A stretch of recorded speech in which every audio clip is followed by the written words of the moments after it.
So what I was telling you, logical and or not.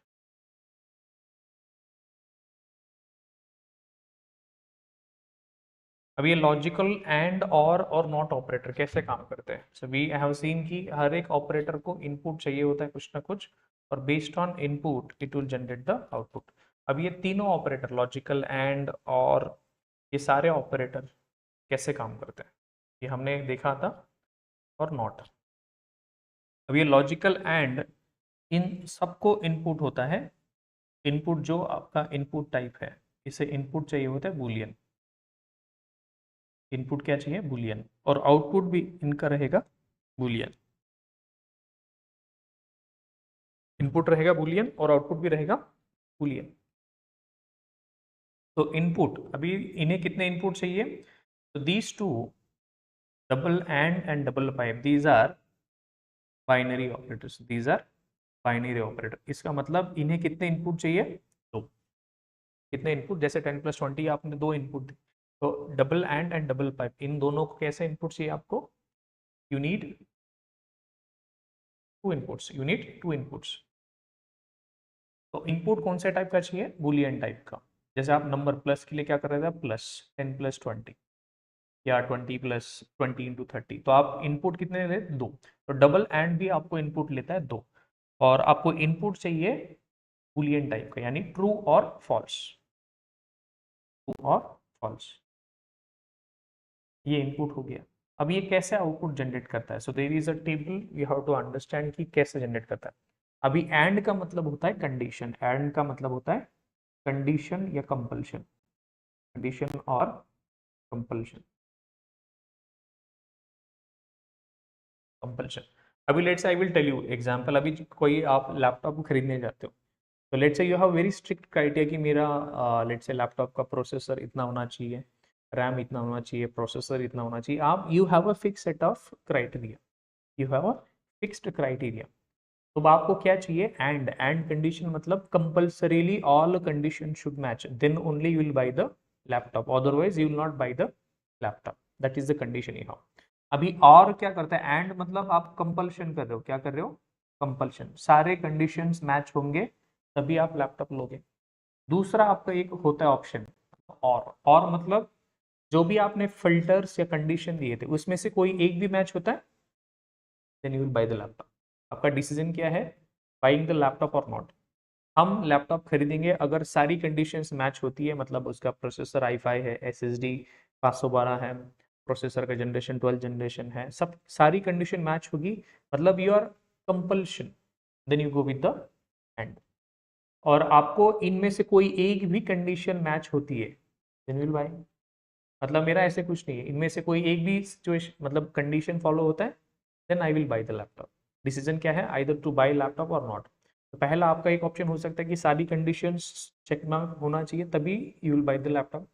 दूसरा होता है कि इनमें से कोई भी एक कंडीशन मैच होता है, you will buy the laptop. अभी एंड और वैसे ही काम करते हैं। एंड को क्या चाहिए? दोनों इनपुट अगर ट्रू है then it will return true, otherwise it will return false. और में क्या होता है? दोनों में से एक भी ट्रू आता है तो आपका आउटपुट क्या रहेगा? तो इसे आप ऐसे टेबल में भी लिख सकते हैं, ऑपरेंड 1, ऑपरेंड 2, और यहाँ पर आपका है एंड ऑपरेशन और आपका output. What will the output? I will just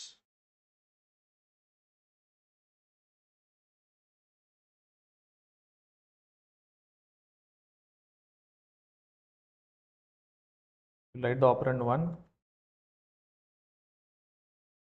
operand 2 and logical and operation output। बहुत सिंपल है। अगर दोनों ट्रू है तो आपका आउटपुट ट्रू है।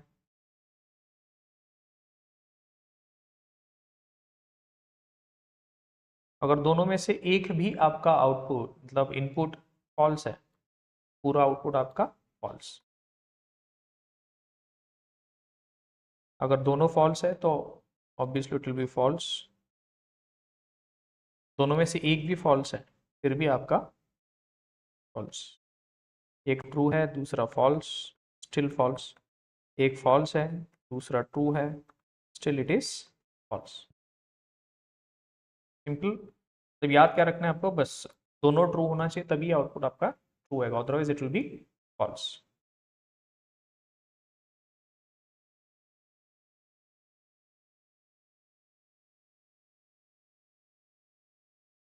लॉजिकल और ऑपरेशन आउटपुट। अभी और में क्या होता है, अगर दोनों में से एक भी आपका ट्रू आता है तो पूरा आउटपुट आपका ट्रू है।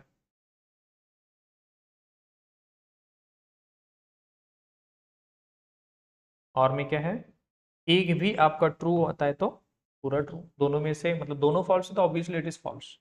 मतलब कोई भी कंडीशन मैच ही नहीं हो रहा तो you will not buy the laptop. आप मतलब कभी भी शॉप पे जाते यू विल से कि मुझे इस कॉन्फ़िगरेशन में मतलब बेटर है कि सारी कंडीशन मैच हो, then I you will buy. दूसरा ऑप्शन होता है इनमें से कोई एक भी कंडीशन मैच होता है, you will fine, you are fine with that. Example, आपने जब कॉलेज का लिस्ट भरा था, जैसे आप इंजीनियरिंग कॉलेज का एडमिशन होता है, तब आप वो चॉइस लिस्ट फिल करते हो, you have a choice list. आप पहले फर्स्ट राउंड में क्या होता है कि इस 5 में से कोई भी एक कॉलेज मिलता है, you will go there. So that is OR operation. That is OR operation, right? And में क्या होता है, compulsory you have to follow that. Let's say I want these the college should be first ranking only, then only you will buy like that. So जैसे laptop के लिए कर सकते हो, ऐसी बहुत सारी situations है। You have lot of situations where we have to apply and OR. Logical and में क्या होता है, दोनों कंडीशन ट्रू है तभी आपका पूरा आउटपुट आएगा ट्रू। और में क्या होता है, दोनों अगर दोनों में से एक भी ट्रू होता है तो पूरा ट्रू, राइट? दोनों फॉल्स होते फॉल्स, एंड में दोनों में से एक भी फॉल्स होते तो पूरा फॉल्स। सिंपल। उसके बाद अभी लॉजिकल नॉट। लॉजिकल नॉट मतलब आपका ये नॉट, इसका सिंपल, ये तो यूनिरी ऑपरेटर, ये क्या है, unary operator. This is a unary operator. ये क्या करता है, ट्रू को बना देता है फॉल्स और फॉल्स को बना देता है ट्रू। अगर आप किसी को अप्लाई करते हो, मतलब एसओपी आप ऐसे कुछ लिख रहे हो, SOP of not true, not true मतलब इट्स अ फॉल्स, राइट? झूठ नहीं मतलब ये सत्य है, एंड नॉट ट्रू मतलब इट इज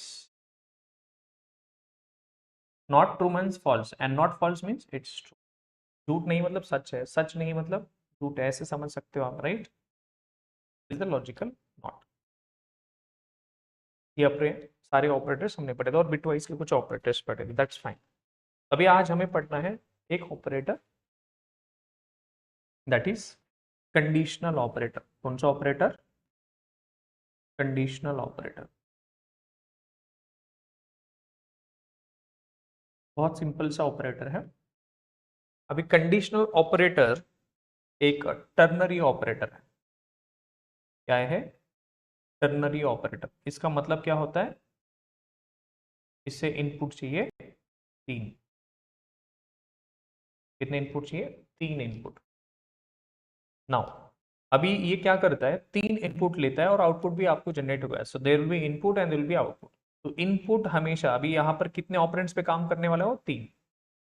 जैसे 10+20 था आपका, तो वहां पर 2 ऑपरेंड थे। ऑपरेंड मतलब जिसके ऊपर ऑपरेशन हो रहा है। लेट्स से 10+20, 10+20 में क्या होता है आपका, plus is operator, 10 and 20 are operands, right? तो 10 and 20 are operands and plus is a operator, जिनके ऊपर ऑपरेशन हो रहा है, दैट आर ऑपरेंड्स। अब यहाँ पर टर्नरी ऑपरेटर में कितने ऑपरेंड्स रहेंगे, 3। Operand 1, operand 2 and operand 3। अब इनको कैसे सेपरेट किया जाता है, क्वेश्चन मार्क एंड कोलन। जैसे आपने 10 एंड 20 को कैसे सेपरेट किया, प्लस का यूज करके, तो वैसे आपने इन तीनों ऑपरेंड्स को कैसे सेपरेट किया, क्वेश्चन मार्क एंड कोलन। कैसे सेपरेट किया, क्वेश्चन मार्क एंड कोलन।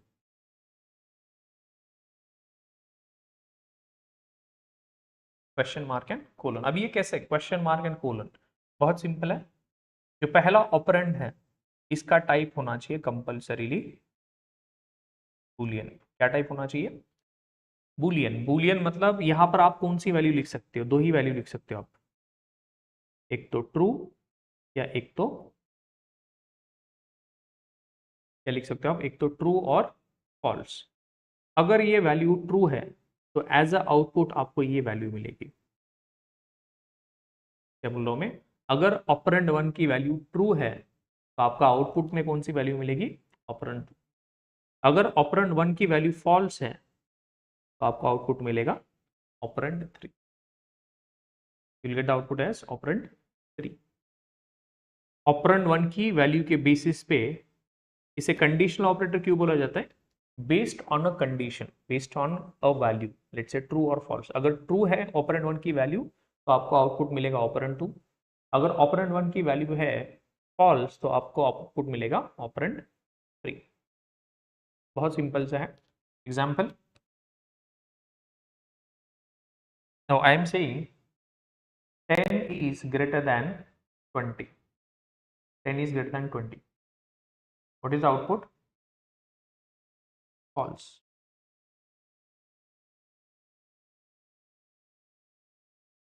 तो ये वैल्यू क्या बन गई आपकी, बुलियन, ट्रू और false.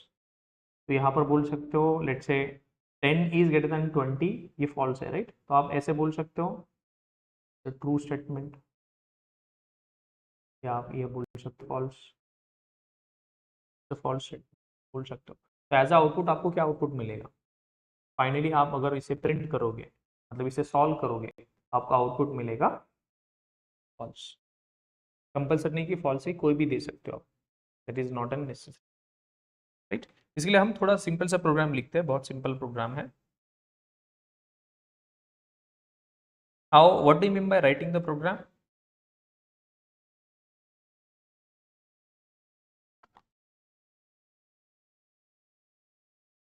completing a task.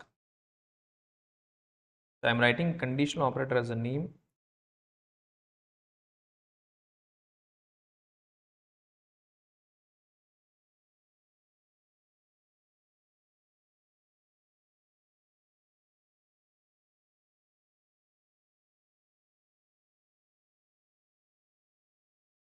Now I'm just writing a simple statement, मतलब जो expression होगा उसे solve करेंगे and that will be the output. Now, now I say true. True, if the value is true, I will say it's a true value. अगर ये false है, if the value is false, say it's a false. अभी हमने एक programme लिखा है बहुत simple सा, एक एक्सप्रेशन सॉल्व करने के लिए, कि हमें बोलना है कि एक वैल्यू के बेसिस पे आपको आउटपुट चेक करना है। अगर वैल्यू ट्रू है तो हम बोलेंगे इट्स अ ट्रू वैल्यू, अगर ये फॉल्स है तो ये प्रिंट होगा it's a false value. I will just save this programme.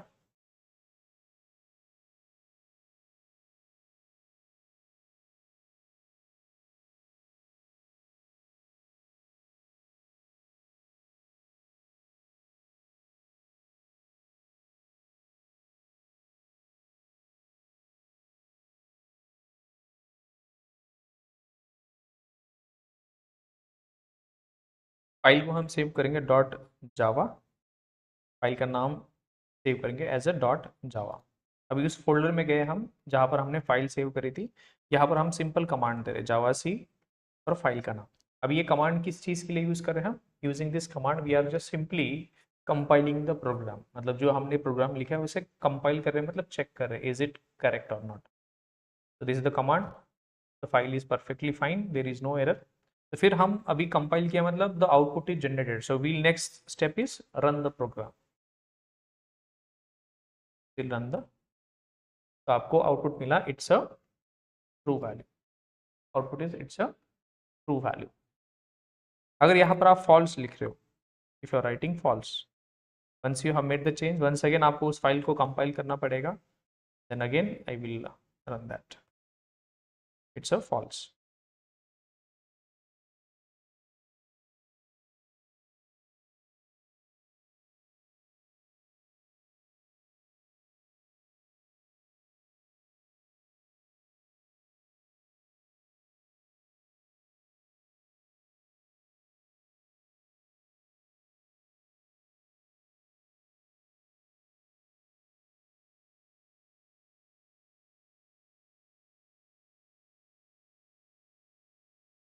अब मुझे क्या करना है, दो नंबर को चेक करना है कि इनमें से ग्रेटर कौन सा है। अभी इसमें कोई भी वैल्यू हो सकती है, नंबर 1 और नंबर 2 में कोई भी वैल्यू हो सकती है। You can think of this is kind of a box which can have any value. मतलब you can think of number 1 and number 2 are kind of boxes which contain some value. अभी आपको check करना है कि इसमें कोई भी value 1000 हो सकता है, 2000 हो सकता है, तो इनमें से मैक्सिमम कौन सा वैल्यू है आपको प्रिंट करना है। What is your task, what is the maximum value in दोनों में से। कैसे चेक करोगे आप, पहले आप चेक करोगे अगर number 1 is greater than number 2, then you will obviously say that number 1 is the maximum, else क्या होगा, नंबर 2। तो इस चीज को हम इनक्लोज करते हैं ब्रैकेट के अंदर और इसे प्रिंट करते हैं। जो भी एक्सप्रेशन आउटपुट आएगा उसे हम क्या कर रहे हैं, प्रिंट कर रहे हैं। System dot out dot println, save करते हैं इस फाइल को फिर से,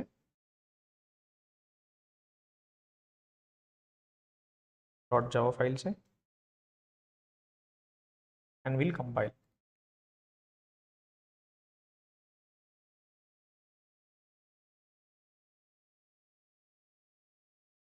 here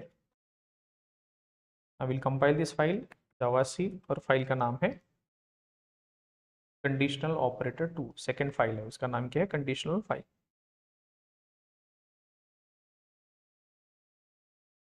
कंपाइल किया, फिर हम इस फाइल को रन करेंगे। अभी नंबर 1 एंड नंबर 2 इनमें से ग्रेटर कौन सा है, नंबर 2। तो ये कंडीशन फेल हो जाएगा, this condition will be false. Number 1 what is the value, 100, 100 is greater than 200, क्या आउटपुट आएगा, फॉल्स। फॉल्स मतलब आपका आउटपुट क्या आएगा, नंबर 2। अगर ये वैल्यू ट्रू होती तो आपका आउटपुट मिलता नंबर 1, बट ये वैल्यू फॉल्स हो गई तो आपका आउटपुट आएगा नंबर 2। क्या हुआ, are only accepted if annotation processing is explicitly requested. There is some error.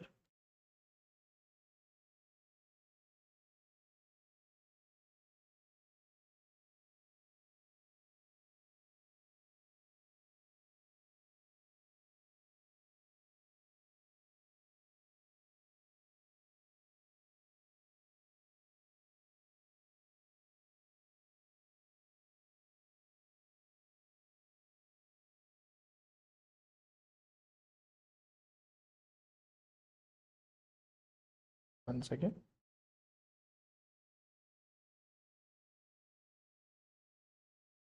Compile that and we'll run that now. For running, we have different command. Got the output as 200. यहाँ पर value change कर रहा हूँ मैं भी 1000 करता हूँ। तो 1000 is greater than 200, 1000 is greater than 200, ये कंडीशन होगी ट्रू। 1000 इज ग्रेटर देन 200 तो आपका आउटपुट मिलेगा ट्रू। इसका आउटपुट क्या आएगा आपको, this output will be true, और ट्रू है मतलब this value will be return. अगर ये वैल्यू फॉल्स होती तो आपका आउटपुट आता right. Compile this one more time. अरे हमने फाइल सेव नहीं करी, file is, I will just compile that file.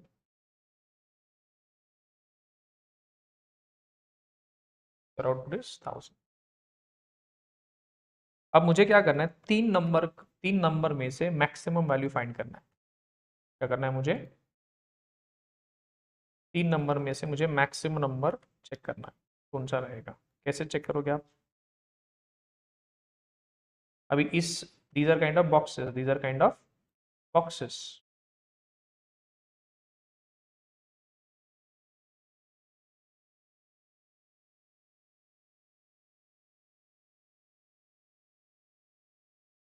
This is variable concept, आप ऐसे समझ सकते हो। Now you have 3 boxes, you have 3 boxes और उनको लेवल कुछ दिया है n1, नंबर 1, नंबर 2 और नंबर 3। इनमें कोई भी वैल्यू हो सकती है, you do not know what the value is, you do not know the what the values, but what you will do, you will compare, मतलब इसमें कोई भी वैल्यू आ सकती है। अब मुझे बोलना है कि नंबर 1 इज मैक्सिमम, कैसे बोलोगे, मतलब N1 इस बॉक्स के अंदर आपको सबसे हाईएस्ट वैल्यू कैसे बोलोगे आप? आपको चेक करना पड़ेगा कि N1 की जो बॉक्स की कंटेंट है N2 से और N3 से ज्यादा है कंपल्सरी। तो N1 should be greater then N2 and N1 should be greater than N3। अगर ये दोनों ट्रू है, अगर number N1 is greater than N2 as well as N3, then can we directly say N1 is the output, N1 is the maximum, right? अगर नहीं है, अगर ये false है, अगर N1 N2 से छोटा है, तो ये false हो जाएगा दोनों भी। this will become false, right? तो फिर मुझे अभी चेक करना पड़ेगा N2 को। तो N2 को मुझे मैक्सिमम बोलना है, तो कैसे बोलोगे आप? तो you will check N2 should be greater than N1 and N2 should be greater than N3। अगर ये ट्रू है तो हम सीधा सीधा बोलेंगे N2 एल्स N3। N1 पहले से नहीं है, अभी बस आपको चेक करना है N2 और N3 में। अगर N2 मैक्सिमम है नहीं है तो कौन बचा? N3। चलो इसको टेस्ट करते हैं। 100, 20 and 300। Now 100 is greater than 20, the true statement, true, but 100 is greater than 300, it's a false। True and false, false. And में क्या होता है, एक भी फॉल्स हो तो पूरा फॉल्स, ये पूरा फॉल्स बन गया। Now what is the output? ये सारा यहाँ पर कंट्रोल आएगा। N1 तो हम मैक्सिमम नहीं बोल सकते, तो यहाँ पर ये चेक होगा। अभी N2 is greater than N1, N2 is greater than N1, false. N2 is greater than N3, N2 is greater than N3, false. तो ये पूरा फॉल्स हो गया। अगर ये फॉल्स है तो ये आउटपुट नहीं आएगा, ये आउटपुट सीधा क्या आएगा? N3। तो आपका आउटपुट आएगा 300। सिंपल। तो अभी इसको सेम चीज यहाँ पर लिखते हैं। चलो सबसे पहले हम नंबर 1 को चेक करेंगे। Number 1 should be greater than number 2 and number 1 should be greater than number 3। अगर ये सच है तो सीधे सीधा हम बोलेंगे नंबर 1 इज मैक्सिमम। एल्स हम फिर से चेक करेंगे नंबर 2 और नंबर 3 में, तो कंट्रोल यहाँ पर आएगा। पहले तो ये चेक करेंगे। अगर ये ट्रू है तो आउटपुट सीधे सीधा नंबर 1। अगर ये फॉल्स है तो कंट्रोल कहाँ पर आएगा? इस कॉलन के बाद। और यहाँ पर फिर से हम लिखेंगे number 2 should be greater than number 1 and number 2 should be greater than number 3। अगर ये सच है तो आप क्या बोलोगे? Number 2, right. अगर ये फॉल्स है तो सीधे सीधा हम बोलेंगे नंबर 3 इज। बहुत सिंपल सा लॉजिक है। इसमें हम चेक क्या कर रहे हैं कि 3 नंबर में से मैक्सिमम नंबर कौन सा है, राइट। पहले देखो हमने क्या चेक किया, नंबर को चेक किया। अगर नंबर 1, नंबर 2 और नंबर 3 से ग्रेटर है तो ये पूरा आपका आउटपुट क्या आएगा? फिर ट्रू मतलब आपका आउटपुट मिलेगा नंबर 1। अगर आपका नंबर 2 नंबर 1 से और नंबर 3 से ग्रेटर है तो आपका आउटपुट मिलेगा नंबर 2। अगर ये फॉल्स है तो आपका आउटपुट मिलेगा नंबर 3। पहले नंबर 1 मैक्स नहीं है, नंबर 2 भी मैक्स नहीं है, तो बचा कौन सा? नंबर 3। आपका आउटपुट आना चाहिए नंबर 3। अभी इसको रन करते हैं। We will compile this, save. Program लिखा उसे सेव करते हैं डॉट जावा फाइल से।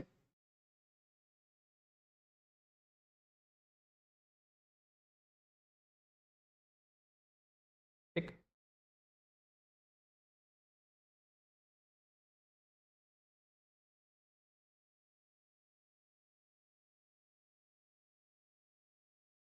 File successfully.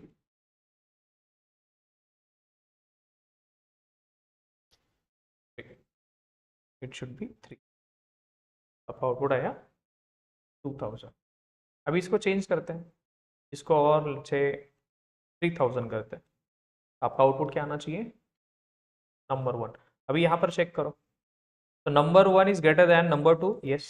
Number 1 is greater than number 3, मतलब 3000 is greater than 200, 3000 is greater then 2000। तो सीधे सीधा आपका आउटपुट क्या आएगा? or 1. It will work like that way.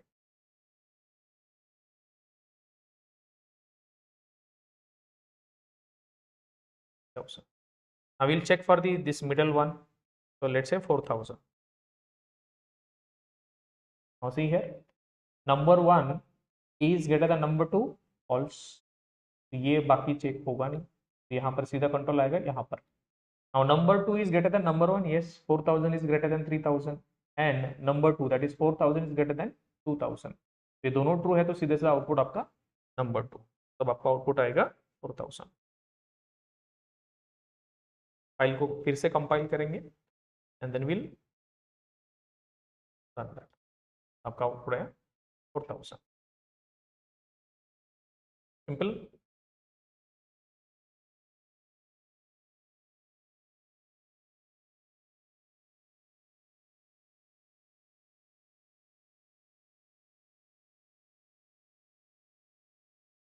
अब मुझे सिंपल सा एक चेक करना है कि नंबर इवन है या नहीं. क्या करना है मुझे? नंबर इवन है या नहीं. अब ये आपके पास यूजर ने ये नंबर दे दिया और उसको बोलना है, आपका टास्क किस चीज के लिए आप प्रोग्राम लिख रहे हो? You are writing a program to check if the number is even और नॉट. यूजर आपको देगा इनपुट क्या? नंबर. और नंबर को आपको चेक करना है कि नंबर ये इवन है या ऑड है. तो how do we check that? आपको उसके लिए पहले तो नंबर इवन कब हो सकता है? व्हेन कैन वी से number is even? If the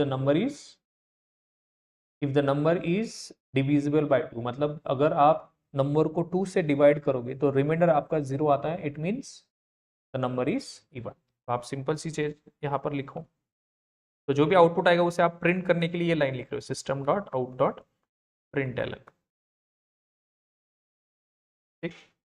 तो नंबर मॉड 2 इक्वल टू 0 है. जो भी नंबर आपका अगर 0 से डिविजिबल है, मतलब डिवाइड होने के बाद रिमाइंडर बचता है 0, तो आप सीधा बोल दो इट्स इवन नंबर. अगर नहीं है तो आप बोलो इट्स ऑड नंबर. इवन नहीं है तो फिर ऑड ही होगा, right?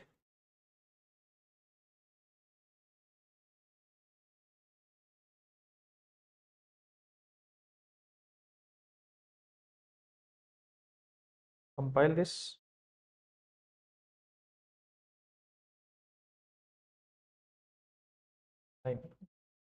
Program name is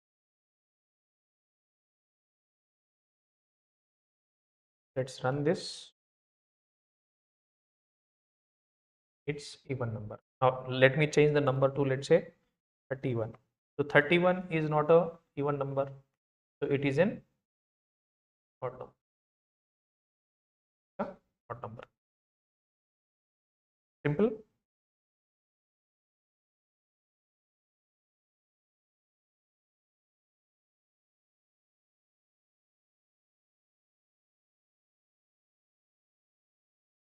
We'll check if the number is positive or negative. ये भी कर सकते हो आप. If to ये सारे programs you have to do that.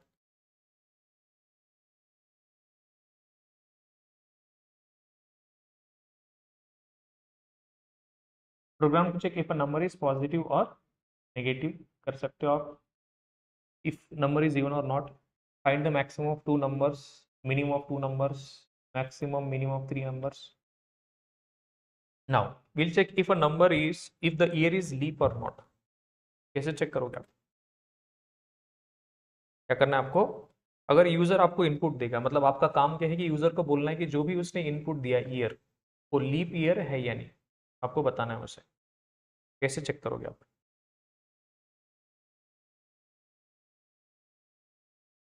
Yes, जो भी आप ईयर यूजर देगा आपको, लेट्स से यूजर ने इनपुट दिया 20, अब यूजर को बोलना है कि इट्स अ लीप ईयर और not. It's a leap year आपको बोलना है.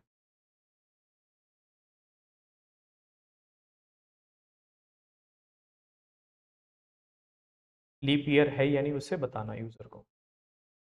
अगर है तो सीधे सीधे बोल दो इट्स अ लीप ईयर, नहीं है तो नॉट अ लीप ईयर. अभी पहले तो चेक करते कि लीप ईयर होता क्या है. लीप ईयर पता होगा most of the people. Leap year होता क्या है? ऐसे मत बोलो कि एक ही मतलब ईयर में एक दिन ज़्यादा होता है।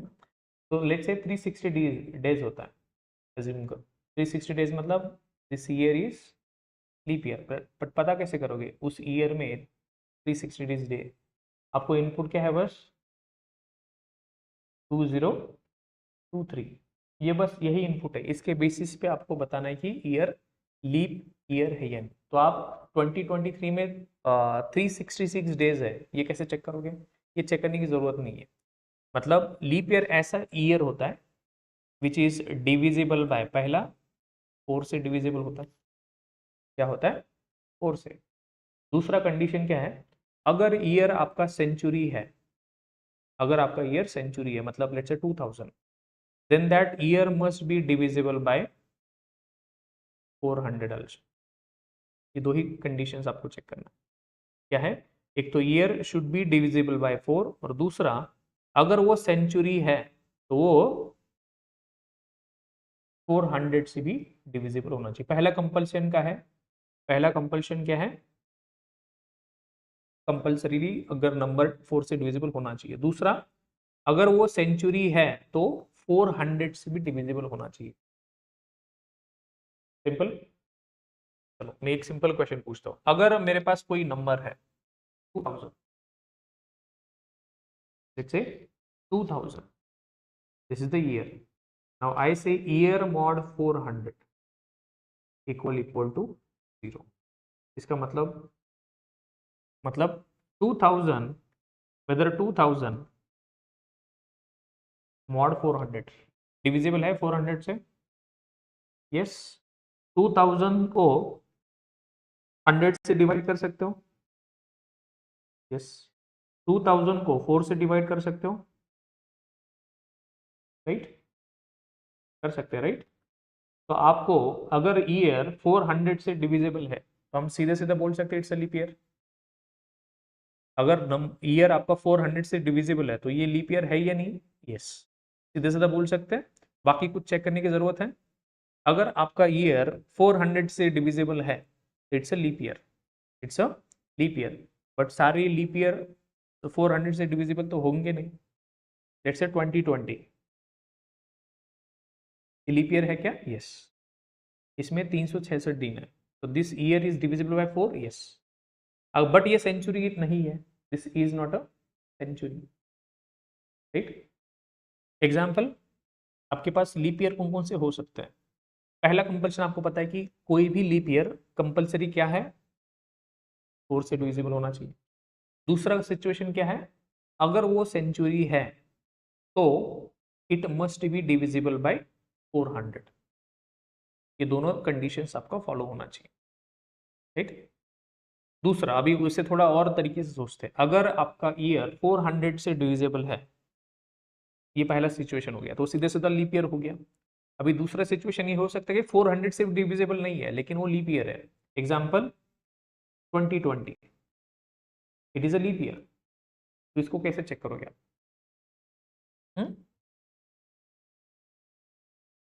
सिंपल। पहले एक काम करो आप, ईयर मॉड 400 इक्वल टू 0 है तो सीधे सीधा आप बोल दो इट्स लीप ईयर, मतलब ट्रू।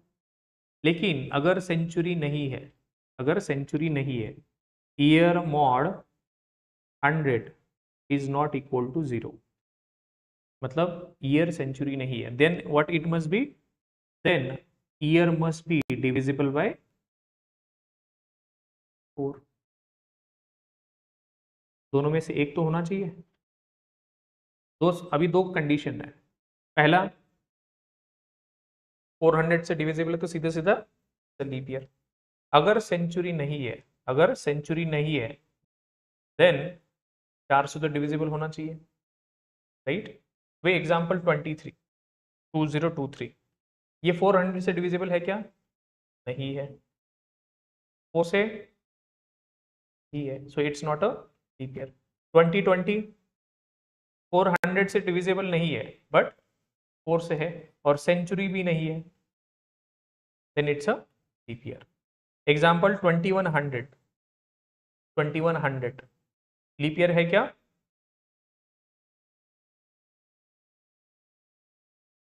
लीप ईयर है क्या 2100?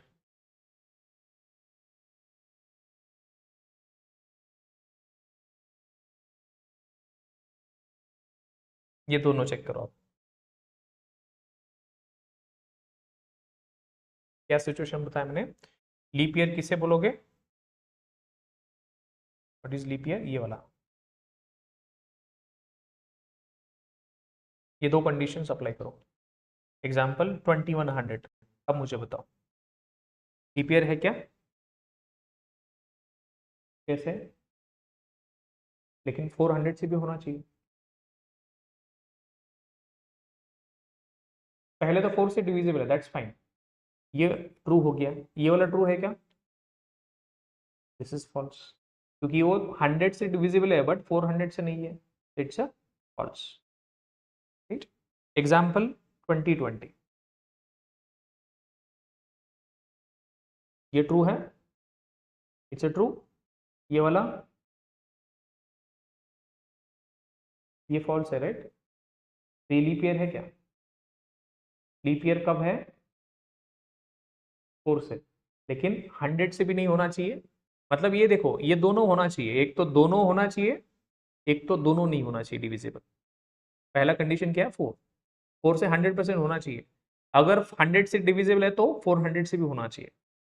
पहला कंडीशन अगर ट्रू है, इस केस में दो सिचुएशन देखो, वेरी सिंपल। पहला सिचुएशन क्या है? सेंचुरी नहीं है तब, if the year is not century.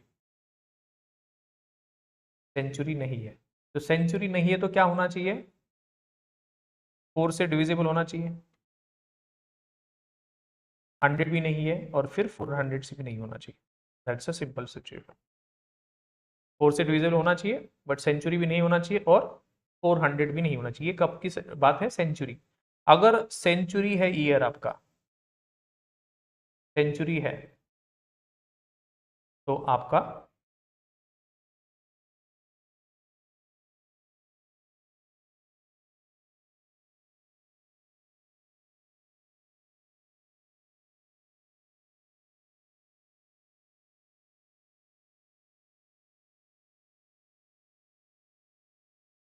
याद रहेगा।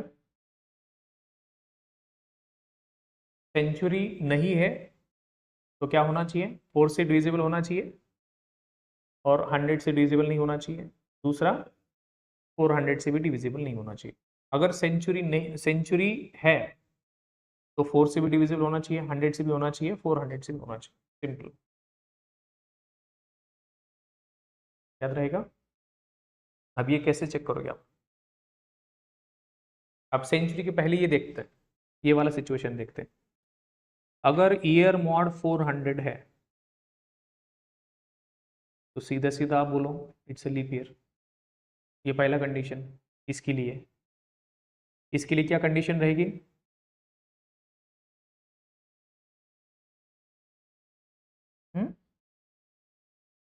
सेंचुरी तो नहीं है तो क्या होना चाहिए?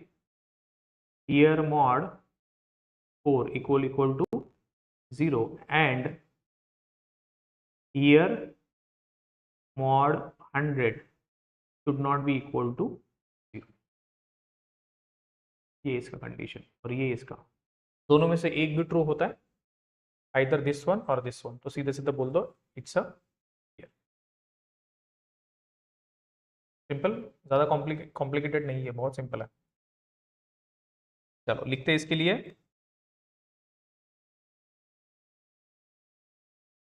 अगर आपका ईयर मॉड 400 इक्वल टू 0, अगर ये ट्रू है, बाकी कुछ चेक करने की जरूरत नहीं है, लेकिन ये दोनों में से कोई एक ट्रू होना चाहिए। मतलब ये दोनों situation, either this should be true और दिस शुड बी ट्रू, दोनों में से कोई एक ट्रू होना चाहिए। अगर ये दोनों में से दोनों भी ट्रू है तो दैट्स फाइन। दोनों में से मतलब 400 से डिविजिबल है, 100 से भी है, 4 से भी, तो दैट्स परफेक्टली फाइन। बट 400 से डिविजिबल नहीं है, तब क्या होना चाहिए? 4 से वो होना चाहिए लेकिन 100 से नहीं होना चाहिए। क्या क्या? अगर 400 से डिविजिबल नहीं है तो 4 से होना चाहिए, लेकिन 100 से नहीं होना चाहिए। अगर ईयर 400 से डिविजिबल है तो 100 से भी होगा, 4 से भी है। तो 400 से डिविजिबल नहीं है तो क्या करना है आपको, चेक करना है कि 100 से भी ना हो और 4 से भी। ये पहला चेक करो आप। Let's check this. Year mod 4 equal to 0 and year mod 100 should not be equal to, that's it. बहुत सारा एंड वगैरह हो गया।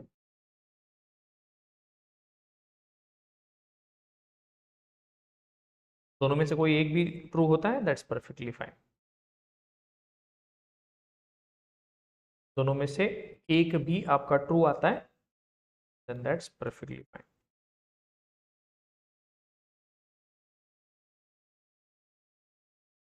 अगर ये ट्रू आता है दोनों में से कोई एक भी, तो आप सीधे सीधे बोल दो इट्स अ लीप ईयर। नहीं है तो it's not a leap year.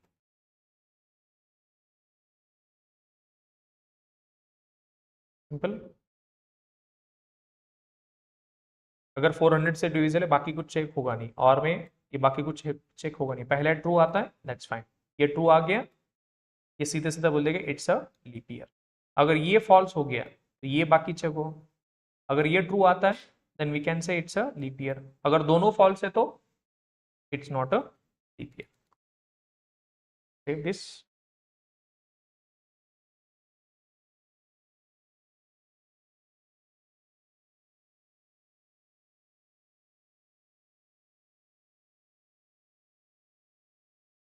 Let's compile the file,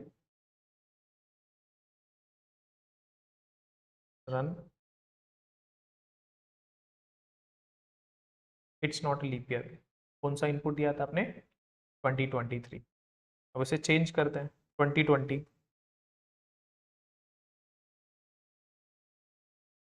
save किया, फिर से कंपाइल करते हैं,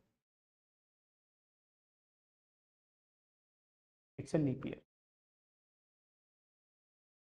2100 is it leap year?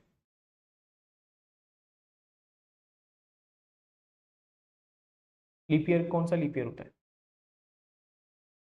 Leap year का डेफिनेशन बताओ मुझे आप।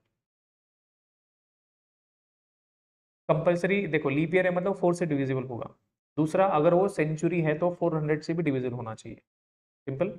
अभी 2100 it is divisible by 4, but it is not divisible by 400, तो it is not a leap year.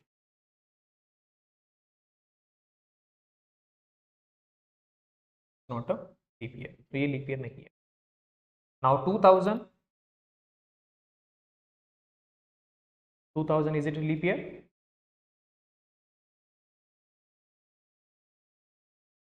It's a leap year, right?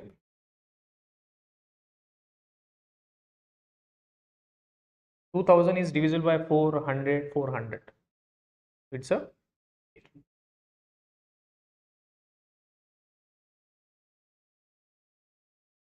Now. अभी आपको क्या चेक करना है कि यूजर जो इनपुट देगा, चेक करना है कि वो नंबर 3 और 2 से डिविजिबल है। क्या करना है आपको, चेक करना है कि नंबर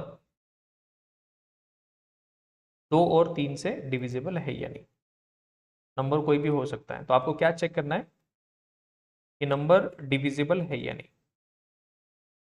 दोनों से क्या करना है, इट्स डिविजिबल बाय 2 एंड 3। तो ये लाइन होगा, नहीं तो दूसरा लाइन क्या करना है आपको, it's not divisible by 2 and 3 both. मतलब दोनों से डिविजिबल होना चाहिए, एक तो दो स्टेटमेंट उसको देना है। ये आपका फिक्स है। कब बोलोगे इट्स डिविजिबल बाय 2 एंड 3?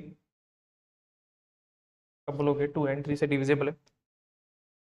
अभी लेट्स से 30 whether it is divisible by 2, yes. 3 से, यस। तो वी कैन से, तो आपको सिंपल सा क्या लॉजिक लिखना है यहाँ पर, but we have to write the logic.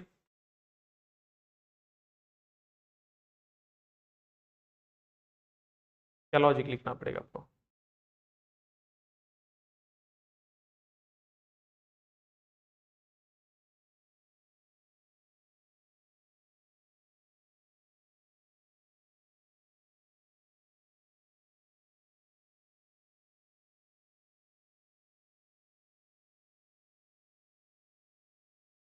क्या लॉजिक लिखना पड़ेगा आपको? Number mod 2 equal to 0 and number mod 3 equal to 0, ये दोनों ट्रू होगा तभी आप बोलोगे इट्स अ,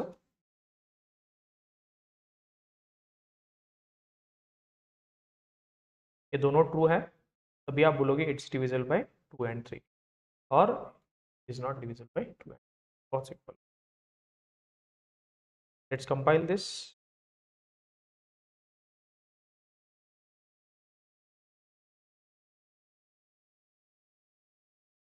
रन करते हैं इसे। Now we know 30 is divisible by 2 and it's divisible by 2 and can you tell me some number which is divisible by 3 but it is not divisible by 2? 15. So 15 is divisible by 3 but it is not divisible by 2. It's not divisible by 2 and 3. Can you tell me some number which is divisible by 2 but not divisible by 20? 20 is divisible by 2 but it is not divisible by 3. दोनों से divisible होने वाला number कौन सा है? 30. तो 30 we know 30 is both divisible by 2 and, तो आपने क्या काम किया, मतलब what job you have done? Now you have done a job to check whether the given number is divisible by both 2 and 3 और नॉट, ये आपने प्रोग्राम लिखा है। तो we will write the program. अभी आपके पास बहुत बड़ा नंबर है, आप खुद को चेक करना पड़ेगा whether this number is divisible by 2 and 3 together, right? अब मुझे क्या करना है, ये थोड़ा कॉम्प्लेक्स नंबर लेते हैं, मुझे चेक करना है कि ऐसा कोई नंबर जो 13 और 17 से डिविजिबल है, मतलब कोई भी नंबर यूजर दे सकता है और उसको बोलना है कि ये नंबर 13 और 17 से डिविजिबल है नहीं, या लेट्स से 99 या कोई भी नंबर दे सकता है, राइट? तो आपको चेक करना है कि given number whether it is divisible bye 13 and 17 together, क्या 13 एंड 17 टुगेदर, अगर है तो आप बोल दो it is divisible by both 13 and 17. Do you know any number which is divisible by 13 and 17 together? कोई नंबर पता है आपको? Number which is divisible by 13 and 17 together. Is there any number? Yes, there is a number. Can you find 13 and 17 दोनों को?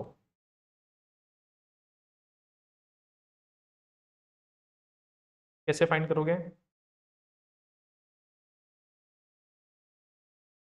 कैसे find करोगे? A number which is divisible by both 13 and 17.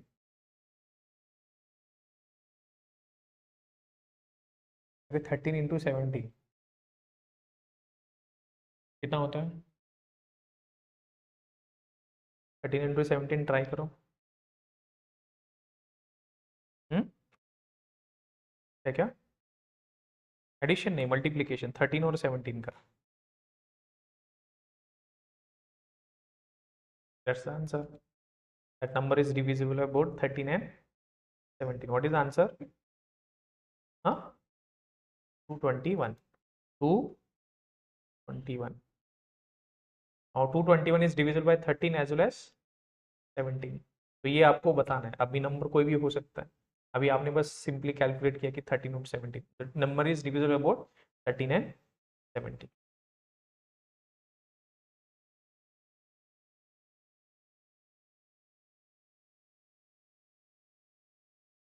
Simple, ऐसा कोई भी बड़ा नंबर हो सकता है। तो अभी आपने बहुत सिंपल तरीके से क्या किया कि चेक किया कि whether the number is divisible by both 13 and 17। ऐसा कोई भी नंबर, बिगर नंबर भी हो सकता है, आप खुद तो कैलकुलेट नहीं कर सकते,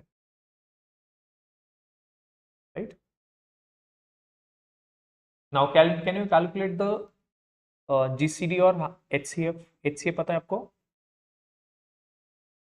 हाईएस्ट कॉमन फैक्टर, कर सकते हो चेक? 13 और 17 का क्या एचसीएफ है? वही 221. What is the highest common factor for 13 and 17? 221. Now I will just check. तो HCF का एक प्रोग्राम कर सकते हैं हम. Let's say 6, 12, 24 और 48. इनका what is the HCF?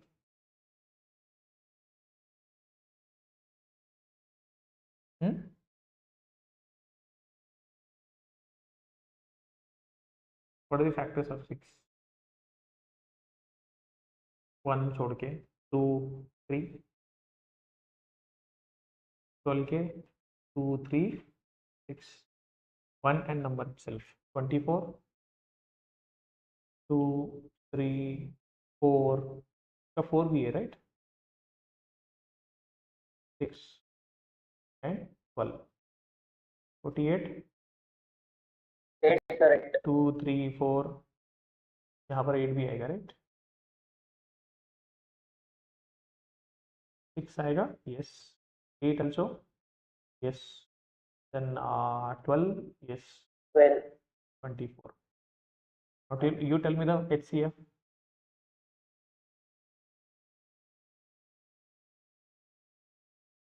Greatest common divisor भी बोल सकते हो आपसे, कौन सा है?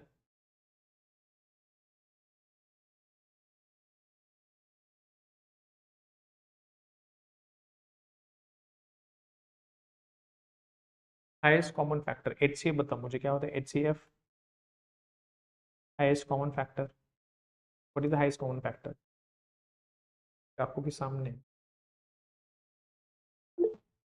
यस ललित, 2 सर, 2 नहीं 2 कैसे है?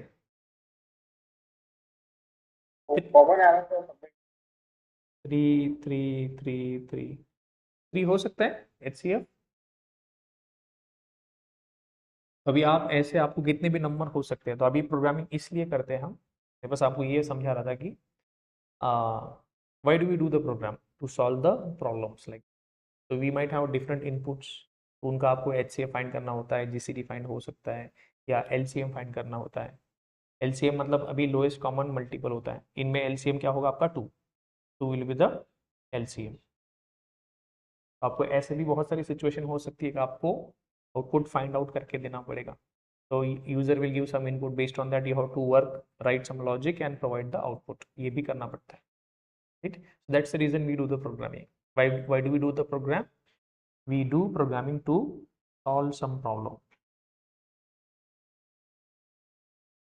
Solve some problem.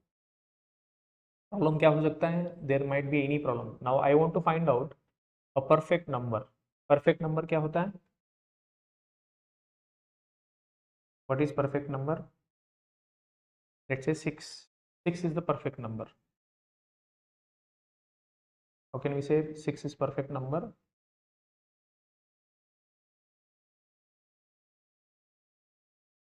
Can you find the factors of 6? 1, 2, 3. Can we find the sum? उनका 6 आता है. 28 की factors 1, 2, 4, 7, 14. इनका सम आता है 28. तो आपको चेक करना है कि let's say 1 to 1 CR, 1 to 1 CR में कितने परफेक्ट नंबर्स हैं. तो एक तो पहला काम हो सकता है कि यूजर को बोलना है कि आपने जो नंबर इनपुट किया वो परफेक्ट नंबर है या नहीं, या मुझे चेक करना है कि 1 to 1 CR में कितने सारे परफेक्ट नंबर्स हैं, उसकी लिस्ट दे दो मुझे, ये भी काम हो सकता है, राइट. अभी टास्क क्या हो सकता है, अभी लेट से मुझे चेक करना है कि लेट से आपने क्या मतलब टास्क क्या हो सकता है कि आपने लास्ट ईयर अमेजोन पे कितने सारे कितनी शॉपिंग करी आपने, कितने सारे प्रोडक्ट्स खरीदे, वो फाइंड आउट करो, कितनी शॉपिंग करी आपने, टोटल कितना स्पेंड किया आपने, ये भी हो सकता है. जिन्होंने सबसे ज़्यादा स्पेंड किया उनको और नोटिफिकेशन भेजो, जिन्होंने कम किया उनको और कुछ और ऑफर्स दे दो, लालच दे दो उनको. तो ऐसा मतलब you have to write some, मतलब you will be doing the programming to solve some problems, right? There are lot many problems, there are lot many problems we are trying to solve. ऐसे ही कि नहीं, ये तो बहुत छोटी छोटी problems we are trying to solve, ऐसे बहुत कॉम्प्लेक्स प्रॉब्लम्स होंगे. ऐसे प्रॉब्लम्स क्या हो सकता है कि मुझे फाइंड करना है कि आज सबसे ज़्यादा किसने शॉपिंग करी, सबसे कम किसने शॉपिंग करी, जिसने सबसे ज़्यादा हाई वैल्यू प्रोडक्ट किसने खरीदे आज, कहाँ से, अभी लेट्स से पुणे सिटी से कितने प्रोडक्ट्स, किस मतलब कितने सबसे ज़्यादा शॉपिंग करी, कौन से सबसे ज़्यादा प्रोडक्ट्स खरीदे। तो ये क्या होता है, छोटे छोटे प्रॉब्लम्स ही है, तो आपको ये फाइंड आउट करना है। ये इस कंपनीज में आप क्या काम करते हो, when you join this companies, let's say Amazon product, ये कोई बहुत सारी कंपनीज हो सकती है, नॉट ओनली अमेजोन, फ्लिपकार्ट, बहुत सारी ऐसी कंपनीज हैं जो ऐसे छोटे छोटे मतलब बहुत सारे प्रॉब्लम सॉल्व करती है टू ड्राइव द बिजनेस, और भी बहुत सारी यूज केस। अब लेट्स आपको चेक करना है कि आज का ट्रेंडिंग वीडियोस के, आज के ट्रेंडिंग वीडियोस मतलब सबसे ज़्यादा प्लेड वीडियोस कौन सा है, और वो फाइंड करके यूजर को बताने की दीज आर दी ट्रेंडिंग। अभी गूगल आपको बताए कि how many trending search are there, वो कहाँ कैसे फाइंड करेंगे, there is some logic they have written some algorithm is nothing but step by step process to solve a problem. What is algorithm is nothing but a steps to complete a task. अभी जो आप करते हो algorithm क्या होते हैं, simple, algorithm is kind of step by step process to solve a particular problem. We can have multiple algorithms, बहुत सारे algorithm हो सकते हैं, बहुत सारे। अभी मैथ्स में क्या होता है, आपके पास बहुत सारे ऑप्शंस होते हैं कोई भी प्रॉब्लम को सॉल्व करने के लिए, वैसे ही programming is also kind of art, we have multiple algorithms, बहुत सारे अलग अलग algorithms हो सकते हैं, तो उसमें से कौन सा बेटर है, we have to find out that. ठीक है।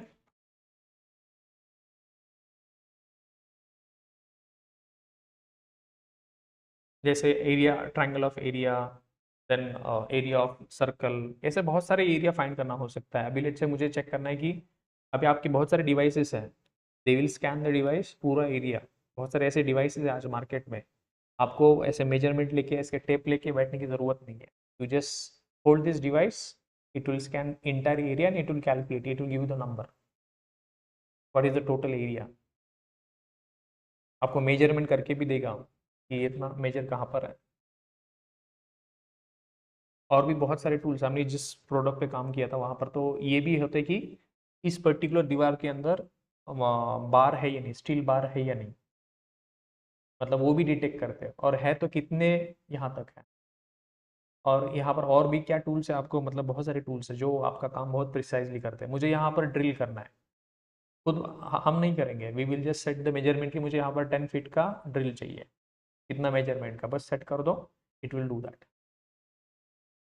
अभी लेट से मेरे कोई स्क्रू टाइटिंग का मशीन होता है बहुत सारा, तो मुझे चेक करना है कि मेरे एक प्लांट पे जो भी सारे वर्कर्स काम कर रहे हैं, हर एक यूज़र के पास वो मशीन होगा, तो उसने दिन भर में कितने स्क्रू टाइट करे, कहाँ पर उसने ड्रिल करा, इसका तक एनालिटिक्स होता है। ये भी हम मतलब एक प्रोडक्ट पे हमने काम किया था जहाँ पर ये भी मेजर होता है, एक कंस्ट्रक्शन साइट पर कितने वर्कर्स है, इसके पास सबसे ज़्यादा हाई वैल्यू मशीन्स हैं, कौन सा मशीन यूज़ ही नहीं हो रहा, ये सब भी ट्रैक होता है। ये सब ट्रैकिंग के लिए भी आप सॉफ्टवेयर बनाते हैं, मतलब कोई कंस्ट्रक्शन कंपनी उसको पता ही नहीं कि अब मेरे पास क्या क्या टूल्स है, तो उसका वेयर हाउस मैनेजमेंट के लिए, एसेट मैनेजमेंट के लिए भी, उसके जो भी एसेट्स है उसकी मैनेजमेंट के लिए भी सॉफ्टवेयर है, मेरे पास कितने वर्कर्स है, कौन सा वर्कर क्या कर रहा है, तो ये भी सब मैनेजमेंट के लिए सॉफ्टवेयर है। It is called as tracking software, device tracking, asset tracking, आपका वर्कर ट्रैकिंग, आपका साइट का ट्रैकिंग, कौन सा टूल सबसे ज़्यादा एक्सपेंसिव टूल है लेकिन आप यूज़ ही नहीं कर रहे हो उसे, तो आप बोल सकते हो इस साइट पर ये टूल यूज़ नहीं हो रहा, आप दूसरे साइट पर लेके जा उसे यूज़ कर सकते हो, इतना हाई कॉस्ट मशीनरी होता है, तो इस पर्टिकुलर साइट पे यूज़ नहीं हो रहा, तो आप उसे दूसरे साइट पर भेज सकते हो, यूटिलाइज कर सकते हो। यहाँ पर लेट से मैन पावर इतना काम नहीं हो रहा है तो दूसरे साइट पर भेजो उनको। ये डिसीजन कब ले सकते हो आप, this decision can be done after you do the problem solving. So why do we write the programs? That is the reason, to reduce human efforts and improve the effort, मतलब आपका जो भी lifestyle है, for that purpose. आप कोई भी अभी life का मतलब IT something that is going to take over the years, ये डिमांड कभी कम नहीं होगा। So there are businesses who are trying to optimize their process, who are trying to get better at their decision making. So they will leverage the software. They will leverage the software. छोटे school से लेके छोटी tuition class से लेके दुकानदार से लेके हर कोई सॉफ्टवेयर यूज करे, अभी भी यूज कर रहा है, अभी भी यूज कर रहा है। Which software they are using, टपरी वाला भी यूज करता है, Google Pay, PhonePe, they are using that. Tuition classes वाले भी यूज़ करता है, स्कूल्स भी यूज़ करता है, कॉलेजेस यूज़ करता है। यू नेम एनी बिजनेस और any institution, you will find that they are using software. क्या क्या यूज़ केस हो सकता है? लेट्स अभी कोई भी स्कूल में लेट्स एडमिशन प्रोसेस पूरा ऑटोमेटेड है, पूरा फीस कलेक्शन पूरा ऑटोमेटेड है, रिमाइंडर्स भेजना ऑटोमेटेड है, अटेंडेंस ट्रैकिंग पूरा ऑटोमेटेड हो रहा है, उनकी कौन सी क्लास कब होगी ये ऑटोमेटेड है। ये सब कुछ करने के लिए आप कोडिंग करते हो। ये सारे प्रोडक्ट्स है, सॉफ्टवेयर प्रोडक्ट्स हैं। यूटिलाइजेशन भी तो यहाँ तक भी यूटिलाइजेशन है। If you go any good school they will find the utilization, मतलब हर एक डेस्क का they will find the utilization, मतलब इस ये डेस्क का कोई यूटिलाइजेशन हो रहा है नहीं हो रहा, यहाँ तक उनका मतलब सॉफ्टवेयर का यूज़ होता है। तो इसमें जिसका स्किल्ड है, जितना अच्छे से प्रॉब्लम आप सॉल्व कर सकते हो, they are in good demand.